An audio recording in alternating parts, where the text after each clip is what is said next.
Party के office में, मतलब अपने कार्यालय में, तो ये जो बेंच होगा उसमें यही बाप, बेटी, दो बेटा और उसके जो अपने परिवार है, बस उतने तक सीमित हो जाएगी इनकी पार्टी।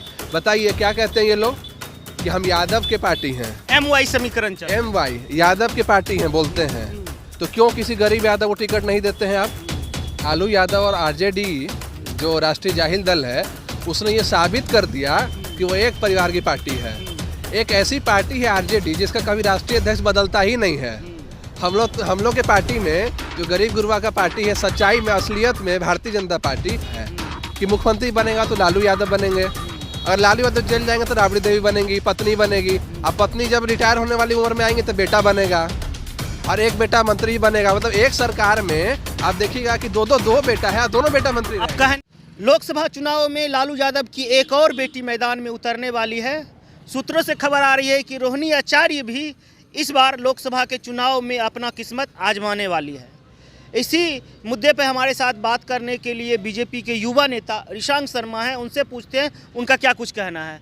किस तरह से देख रहे हैं इसको ऋषांक जी कि लालू यादव जी एक और बेटी, पहले तो एक बेटी सक्रिय राजनीति में थी मीसा भारती, रोहिणी आचार्य भी विदेश से बिहार आ रही है राजनीति में, इसको किस नज़र से आप देख रहे हैं? देखिए, लालू यादव और RJD जो राष्ट्रीय जाहिल दल है, उसने ये साबित कर दिया कि वो एक परिवार की पार्टी है। एक ऐसी पार्टी है RJD जिसका कभी राष्ट्रीय अध्यक्ष बदलता ही नहीं है। हम लोग के पार्टी में जो गरीब गुरबा का पार्टी है, सच्चाई में, असलियत में भारतीय जनता पार्टी हर 3 साल में प्रदेश अध्यक्ष और राष्ट्रीय अध्यक्ष बदलता है। ऐसी पार्टी है जिसका राष्ट्रीय अध्यक्ष कभी बदला ही नहीं।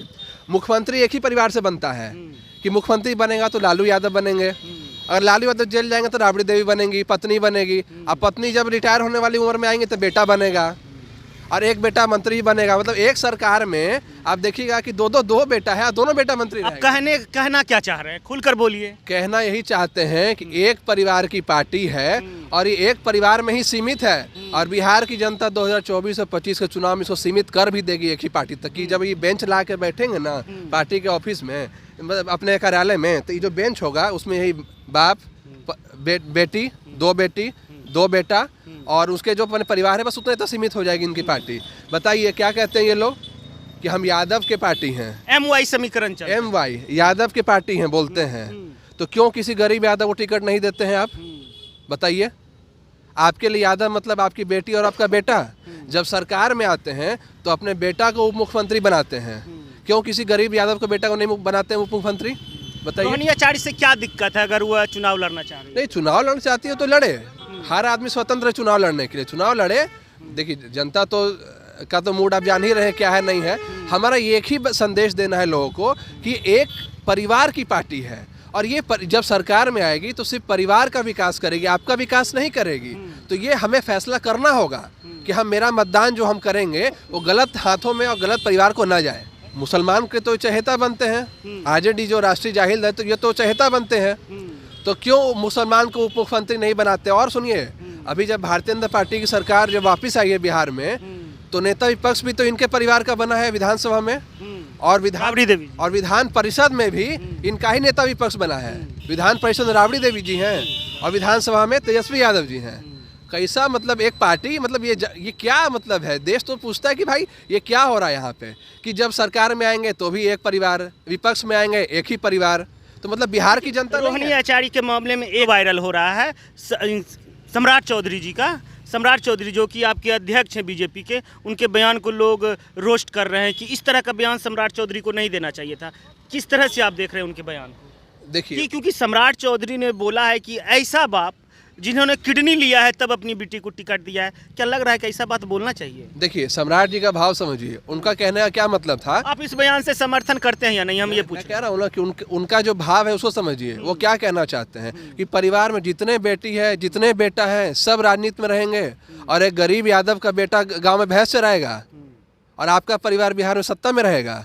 यानी उनके भाषण को गलत तरीके से लोग दिखा रहे हैं। वो कहते हैं यादव को कि तुम मुरेठा बांधो और लाठी में तेल पिलाओ और हम विदेश घूमेंगे। मेरे बताइए, तेजस्वी जी की बहन सिंगापुर में रहती हैं, तो कितना बिहार का यादव सिंगापुर जा पाए? लालू यादव जी तो 20-30 साल से शासन में है ना, कितने यादव को सिंगापुर जाने का ताकत दे पाए हैं?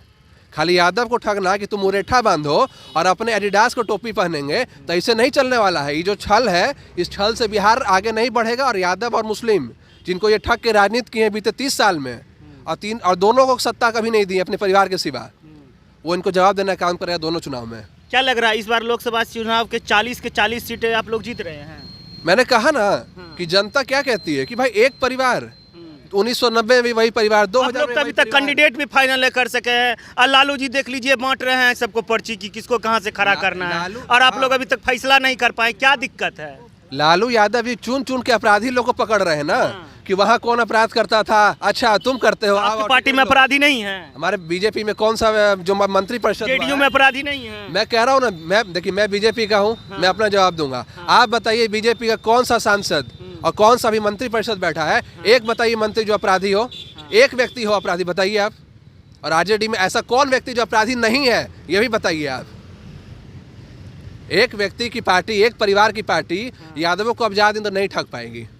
चलिए ठीक है। हमारे साथ रिसांग शर्मा थे, इनका साफ तौर पे कहना है कि लालू जी सिर्फ यादवों को ठगने के साथ साथ वह मुसलमानों को भी ठग रहे हैं। वह चाहते थे रोहिणी आचार्य के जगह किसी दूसरे समुदाय को या किसी दूसरे यादव प्रत्याशी को भी वह टिकट दे सकते थे। आप लोगों का क्या कुछ कहना है इस वीडियो पर? अगर वीडियो आप फेसबुक पर देख रहे हैं तो हमारे चैनल को फॉलो कर लीजिए, यूट्यूब पर देख रहे हैं तो सब्सक्राइब करना ना भूलें। जय हिंद, जय बिहार।